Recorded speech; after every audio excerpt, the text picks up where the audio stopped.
வணக்கம் நண்பர்களே! இனி நாம் கேட்கலாம். மூதறிஞர் ராஜாஜி அவர்களின் ராமாயணம். சக்கரவர்த்தி திருமகன். பாபம் செய்துவிட்டு அதன் பயனாக வந்த அபாயத்தினின்று எப்படி தப்புவது என்று ராவணன் கஷ்டப்பட்டான். அரசர்களின் வழக்கம் போல் மந்திர ஆலோசனை சபை கூட்டினான். சபையில் சர்க்கரை பேச்சு பேசுபவர்கள் பலர் பேசினார்கள். ஆனால் இருவர் ராவணனுக்கு கோபம் வரும்படி கடினமாக பேசினார்கள். தவறு செய்தாய், ஆயினும் நான் உனக்காக உயிரைக் கொடுப்பேன் என்றான் ஒருவன். பாபத்தை செய்தாய், ஆயினும் இப்போதும் தப்புவதற்கு வழியுண்டு. அந்த வழியைப் பிடித்துச் செல்வாயானால் நாம் எல்லோரும் அழியாமல் சுகமாக இருக்கலாம். சீதையைத் திருப்பித் தந்துவிட்டு ராமனிடம் சரணடைவாய் என்றான் விபீஷணன். தர்ம சங்கடம் ஒன்று வந்து எதிரில் நிற்கும் பொழுது தம் தம் சுபாவத்தை அனுசரித்து அவரவர்கள் நடந்து கொள்வார்கள். எல்லோரும் ஒன்று போல் நடந்து கொள்ள மாட்டார்கள்.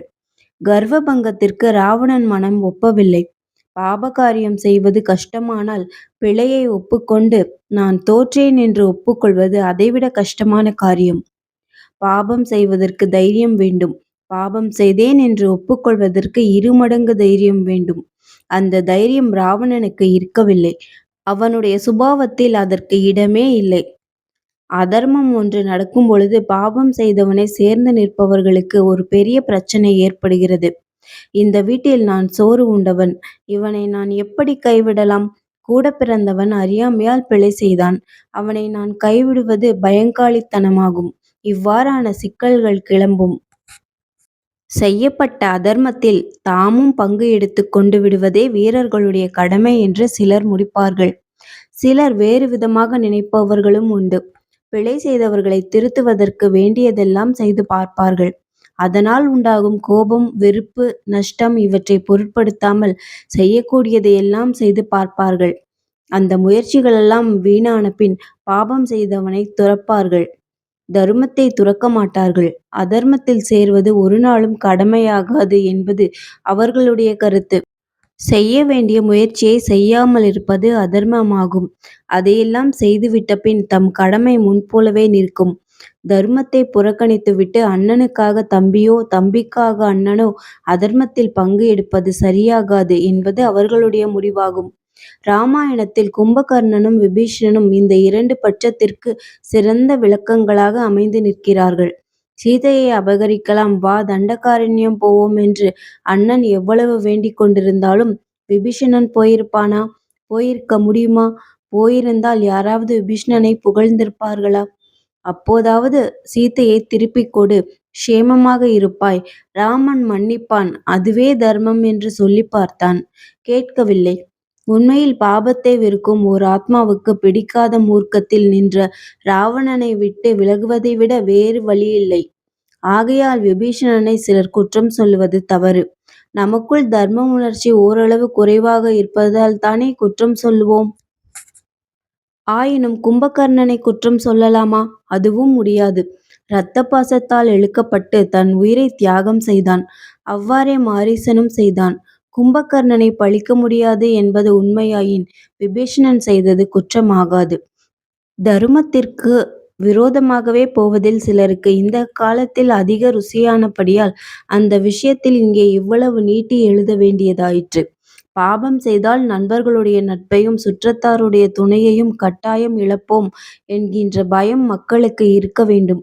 எப்படியாயினும் இவர்கள் நமக்கு துணையாகவே இருப்பார்கள், கைவிட மாட்டார்கள் என்கின்ற தைரியத்தை கொடுத்துவிட்டோமானால் உலகத்தில் பாவத்தை தடுப்பது மிக கஷ்டமாகும்.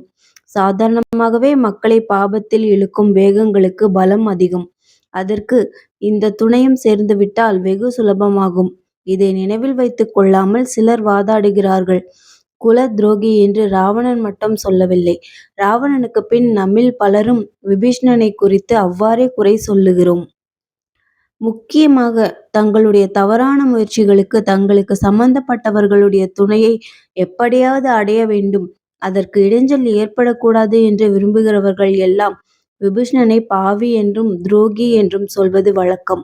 குல துரோகி என்று சொல்வது வழக்கம். குல துரோகி என்கின்ற சொல்லுக்கு பயப்படாமல் விபீஷணன் அதர்மத்தினின்று விலகினான்.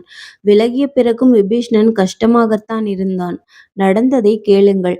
கடலில் வடக்கு கரையில் நின்ற வானரத் தலைவர்கள் திடீரென்று ஆகாயத்தில் ஒரு பிரகாசத்தைக் கண்டார்கள். பொன் முடி கொண்ட மேருமலை போல் ஆகாய வீதியில் ஒரு ஜோதி ஜொலிப்பதைக் கண்டார்கள். மேகங்களிடையில் மின்னும் மின்னலைப் போல மறைந்து போகாமல் அப்படியே ஆகாயத்தில் நின்ற மாதிரி ஜொலித்தது. பார்த்ததில் பெரு வடிவங்கள் கொண்ட 5 ராட்சசர்கள் நிற்பதைக் கண்டார்கள். வானரப் படைத்தலைவனும் அரசனுமான சுக்கிரீவன் அதைப் பார்த்துவிட்டு, சந்தேகமே இல்லை, இந்த ராட்சசர்கள் எங்களைக் கொல்ல இலங்கையிலிருந்து வந்திருக்கிறார்கள் என்றான். அரசன் இவ்வாறு சொன்னதுமே வானர வீரர்கள் மரங்களும் பாறைகளும் எடுத்துக்கொண்டு யுத்தத்திற்கு ஆயத்தமாகி, உத்தரவு கொடுங்கள், இவர்களை இப்போதே மடக்கி வதம் செய்து பூமியில் தள்ளுவோம் என்று கர்ஜித்தார்கள். இப்படி வானரர்கள் தங்களுக்குள் பேசியும் கர்ஜித்துக் கொண்டும் வந்ததைக் கேட்ட விபீஷணன் பயக்குறி ஒன்றும் காட்டாமல் வஞ்சனையற்ற உள்ளத்தோடு மேலே அனைவருக்கும் தெரியும்படியாக நிலைகுலையாமல் நின்று கம்பீரமாக பேசலானான். ராட்சச ராஜன் ராவணன் என்கின்ற துஷ்டனுடைய தம்பியாகிய விபீஷணன் நான் நிற்கிறேன். தடுக்க வந்த ஜடாயுவையும் கொன்று சீதையை பலாத்காரமாகக் கொண்டு வந்து ராட்சசிகளின் காவலில் வைத்திருக்கும் ராவணனுடைய தம்பி நான். இந்த காரியம் தகாது.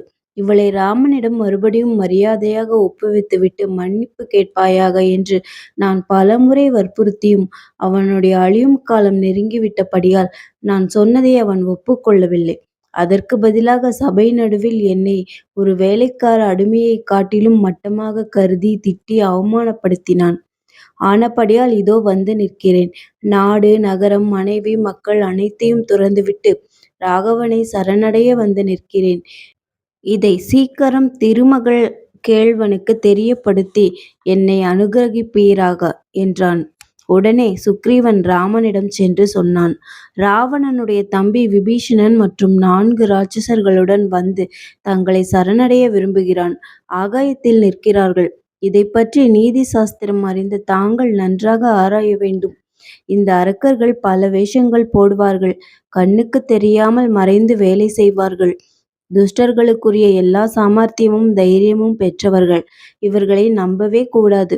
இவர்களை ராட்சச ராஜனாகிய ராவணன் அனுப்பியிருக்கிறான் என்றே நான் எண்ணுகிறேன். நமக்குள் புகுந்து நம் ஒற்றுமையை கலைத்து விடுவதற்கு வந்திருக்கிறார்கள். அல்லது சமயம் பார்த்து நமக்குள் முக்கியஸ்தர்களை கொன்றுவிட்டு திரும்புவார்கள். இந்த விபீஷணன் என்ன பேசினாலும் இவன் நம்முடைய பரமசத்ருவின் சொந்த தம்பி என்பதை நாம் மறக்கக்கூடாது. பிறப்பில் துஷ்ட பிறப்பான ராட்சச ஜென்மம். இவனை எப்படி நம்பலாம்? இது ராவணனுடைய சூழ்ச்சியே, சந்தேகமில்லை. இவனையும் இவன் துணைவர்களையும் வதம் செய்வதே நலம். இவனை நமக்குள் சேர்த்து கொண்டோமானால் சமயம் பார்த்து நம்மை வஞ்சிப்பான். நம்மை அழித்துவிட்டு திரும்புவான். துஷ்டனும் தாய் இல்லாதவனுமான ராவணனுடைய தம்பியான இந்த அரக்கனையும் இவன் கூட வந்திருக்கும் துணை ஆட்களையும் உடனே வதம் செய்ய உத்தரவு தாருங்கள். அரக்கனைக் கண்டு ரோஷம் மேலிட சுக்கிரீவன் இப்படி தன் அபிப்பிராயத்தை மறைக்காமல் தெரியப்படுத்திவிட்டு ராமனுடைய உத்தரவை எதிர்பார்த்து நின்றான். வானரராஜன் சொன்ன வார்த்தைகளைக் கேட்ட ராமச்சந்திரன் பக்கத்தில் ஹனுமான் முதலிய வானர சிரேஷ்டர்களை பார்த்து, நீதி சாஸ்திரம் அறிந்த அரசன் சொன்னதையெல்லாம் கேட்டீர்கள். ராவணனுடைய தம்பி வந்து நிற்கிறான். அவனைப் பற்றிய உங்களுடைய அபிப்பிராயத்தைப் பற்றி கேட்க விரும்புகிறேன். நெருக்கடியான சமயங்களில் நண்பர்கள், சுற்றத்தார் இவர்களுடைய யோசனை முக்கியம். உள்ளத்தில் தோன்றுவது போல கூச்சமின்றி சொல்லுங்கள் என்றான். அவ்வாறே ஒவ்வொருவரும் தத்தம் அபிப்பிராயத்தை சொல்லத் தொடங்கினார்கள். வானர யுவராஜனான அங்கதன் சொன்னான். இவன் நம் பகைவர் கூட்டத்திலிருந்து வந்திருக்கிறான். தானாக வந்தானோ பகைவனால் அனுப்பப்பட்டு வந்தானோ நமக்கு தெரியாது. இவனை தள்ளி விடுவதும் நியாயமாகாது. பரீட்சை செய்யாமல் சேர்த்து கொள்வதும் நம்முடைய க்ஷேமத்திற்கு அபாயம் உண்டாகலாம். ஆனபடியால் இவனைப் பற்றி தீர்மானமான முடிவுக்கு உடனே வர முடியாது. வர வேண்டியதும் இல்லை. எப்படி நடந்து கொள்கிறானோ பார்க்கலாம். இவன் காரியங்கள் நமக்கு சந்தேகம் உண்டாக்கினால் பிறகு தள்ளிவிடலாம். நல்ல எண்ணமே அதிகமாக காணப்பட்டால் சேர்த்து கொள்ளலாம். இவ்வாறு வாலி புத்திரன் அங்கதன் சொன்னான். சபரன் சொன்னான். இவனை நமக்குள்ளே உடனே சேர்த்து கொண்டு விட்டு பிறகு தீர்மானிப்பது அவ்வளவு க்ஷேமம் என்று நான் அபிப்பிராயப்படவில்லை. முதலிலேயே நமக்குள் சாமர்த்தியசாலிகளான சாரணர்களை விட்டு இவனை பரீட்சை செய்துவிட்டு ஒரு முடிவுக்கு வந்து விடுவது நல்லது என்றான். ஜாம்பவான் சொன்னான். இத்தகையவர்களை பரீட்சை செய்வதால் ஒன்றும் வெளிப்படாது. மனத்தில் உள்ள கருத்தை மறைத்துக் கொண்டு வஞ்சக எண்ணத்தோடு இவன் வந்திருந்தால் பரீட்சை செய்து அதை கண்டுபிடிப்பது முடியாத காரியம். ராவணன் நமக்கு தீராத பகைவன். அவனை விட்டுவிட்டு திடீரென்று எப்படி வந்துவிட்டதாக இவன் சொல்லுகிறான். இதை நாம் எப்படி ஒப்புக்கொள்ள முடியும்? நாம் இன்னும் சமுத்திரம் தாண்டவில்லை. இக்கரையில் இருக்கும்போதே இவன் நம்மிடம் வந்து சரண் புகுவதற்கு என்ன காரணம்?